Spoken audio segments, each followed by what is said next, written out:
Ito yung pamilyang bayan ng Dingalan sa Aurora.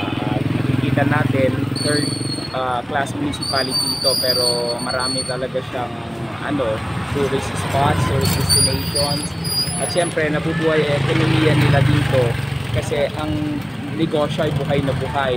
Maging mga small entrepreneurs, talagang buhay na buhay, nakakabenta. At maging yung pinanggalingan namin kanina na kooperatiba ng banana chips ay nabubuhay din sa pamamagitan ng pagbibenta sa mga turista.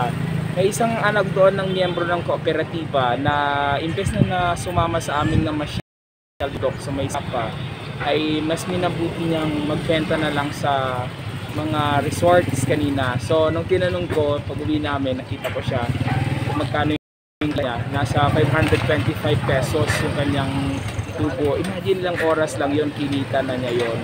Samantalang yung mga naghihirap sa Metro Manila, nagtatrabaho at talagang ginugugol nila yung 8 to 9 hours sa trabaho, ay kumikita ng mga 600 plus. So konting-konting diferensya doon sa kinita ng bata, 525 pesos na ilang oras lang yung kininabaho. So talagang doon natin makikita na ang pagnegosyo, ang pagiging isang entrepreneur, ang pagbebenta ay hindi po kahiya-hiya. Kaya kailangan po lahat tayo ay matutong magbenta, matutong magnegosyo upang magkaroon po tayo ng extra money. So yan po yung palagi natin sinasabi sa Vision Negosyo. At kung hindi nyo pa po alam kung paano magnegosyo, kumontak po kayo sa amin, tuturuan po namin kayo ng libre.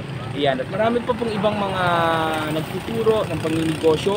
Lumapit lang po kayo sa DTI sa inyong mga lugar at tiyak na sila po mismo ang susuporta sa inyo.